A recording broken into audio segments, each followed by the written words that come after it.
Bonjour. L'histoire de deux sœurs commence en 1976 dans un HLM de banlieue parisienne. Catherine, 6 ans, petite blonde, vive et curieuse, admire follement sa grande sœur, Eva. Eva a 19 ans, elle est belle, elle a une fragilité dans le regard, quelque chose qui intrigue. Et ensemble, elles ont tout un monde, une complicité qui exaspère leur mère, Ania, qui elle est une ouvrière polonaise, qui est très dédiée à son travail, mais qui est maladroite et souvent rigide avec ses filles. Un jour, Eva, à son cours de danse, se fait repérer par un réalisateur anglais. Il lui confie un premier rôle dans son film, et puis très vite, il veut l'emmener faire une carrière en Angleterre comme actrice. Eva, qui se sent reconnue peut-être pour la première fois, s'investit à fond dans cette aventure. Mais Ania, elle, se méfie. On l'a sent tendue, il y a quelque chose qu'elle ne dit pas.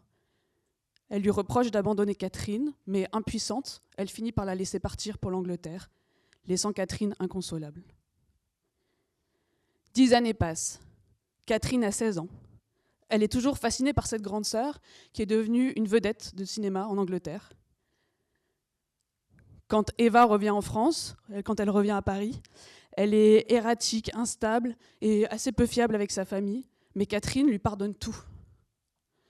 Elle profite de chaque minute qu'Eva veut bien lui accorder et elle rêve, sans oser lui en parler, de jouer la comédie un jour à son tour.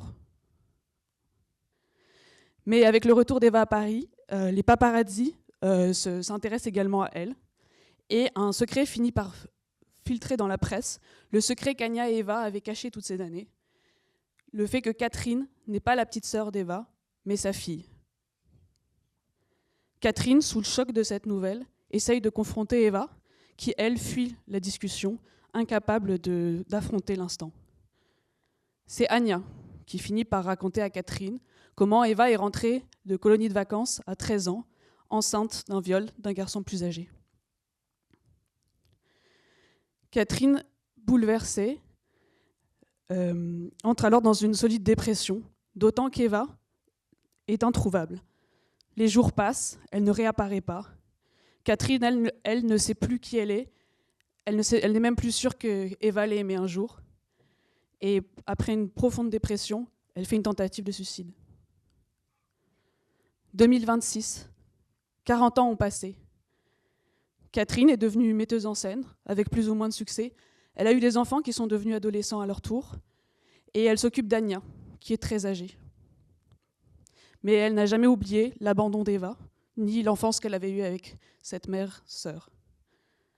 Alors quand un soir, lors d'une représentation théâtrale, elle croit voir Eva dans la salle, tout son passé lui revient et elle est bouleversée. Les deux femmes parviendront-elles à dépasser ce passé et à se retrouver ? J'ai grandi dans une famille avec beaucoup de femmes, avec des secrets, avec une grand-mère qui racontait les histoires de façon très romanesque. Et je crois que c'est tout ça qui m'a donné le goût du mélodrame. J'aime les films où le temps passe, où les sentiments sont exacerbés. Deux sœurs, c'est l'histoire d'un secret qui se transmet de génération en génération et comment chacune fait avec ce poids. C'est aussi l'histoire, ça parle aussi de l'idéalisation, des projections de l'enfance qui nous façonnent, qui nous aveuglent, mais qui nous déterminent aussi toute la vie et le chemin qu'il faut parfois pour s'en défaire. Voilà, merci.